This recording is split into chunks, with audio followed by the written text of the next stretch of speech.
All right, the Clinton charity facing more scrutiny. The IRS confirming it is looking into pay-for-play claims at the Clinton Foundation.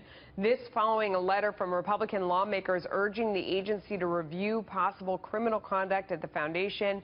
Here now is Charles Ortel, the financial whistleblower who previously found major gaps in the Clinton Global Initiative records. So the last time you were on, this is what we were talking about, was when is the government going to look into these claims? Now the IRS is looking into it. What do you think they're going to find?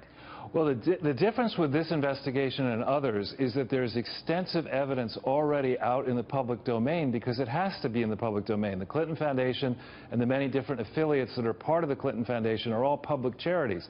As we have this broadcast, they're soliciting from the public. So the laws around the world require them to issue their tax returns mostly entirely to the public domain. We don't have a lot of time, so I want to drill down on what is it that they would be looking for, because we've seen through the records and for what you've put out there that they've done things like a country or a company is lobbying the State Department desperately for something. Money changes hands, both at a personal level for a speech into the Clintons' bank account, also into the foundation for something. Then, miraculously, that body gets exactly what they want from the State Department, even in instances like with Etihad Airways in Abu Dhabi that went against American interests and against American companies. We already know that. So what are they looking for? Is it like a smoking gun email where they, outline the quid pro quo, or what is it? Actually, it's slightly different. The issue is that all of the donors, the major donors to this foundation, also file with their governments or with the IRS.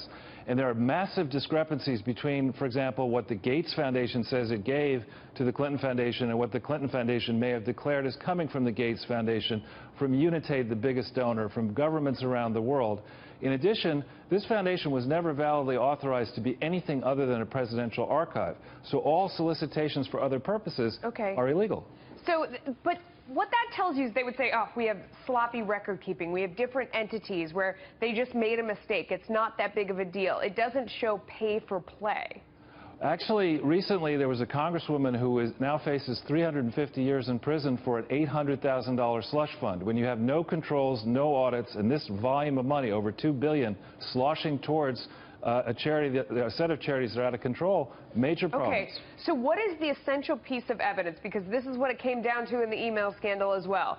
That would be the difference between, wow, we're just not good at record keeping, oops, which is how the Clintons always get away with everything, versus this is evidence that this is our own personal slush fund.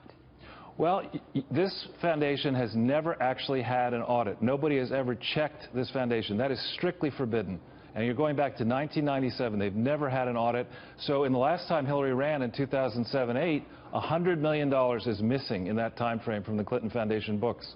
Wow. So do you have any hope that this is going to turn into anything? Because as soon as we brought this up, I mean, on social media, Twitter, everywhere, they said the Clintons are Teflon. They've been stealing forever and doing these kind of things forever. They never get in trouble for it. They always get out of it, and especially now as she's closer to being president than ever before. The difference here is that there are state and foreign crimes that President Obama cannot pardon. He could pardon federal crimes, but not state and not foreign. And there are a lot of them that I see in the books around the world, going back almost 20 years. Charles, we're trusting you to stay on top of this. Will you stay on top of it and come back and see us? I'm doing my best and hoping I don't get hit by lightning. right? Or a giant bus. Well, yeah, I was going to say, driven by somebody from the Clinton car. Foundation. Charles, thank you. You know what I love about Charles? Not only is he a great investigator, he's a Harvard MBA, former investment banker, so nobody knows how to look into the numbers. Nobody in journalism as well as he does. Very true. It's very, very good work.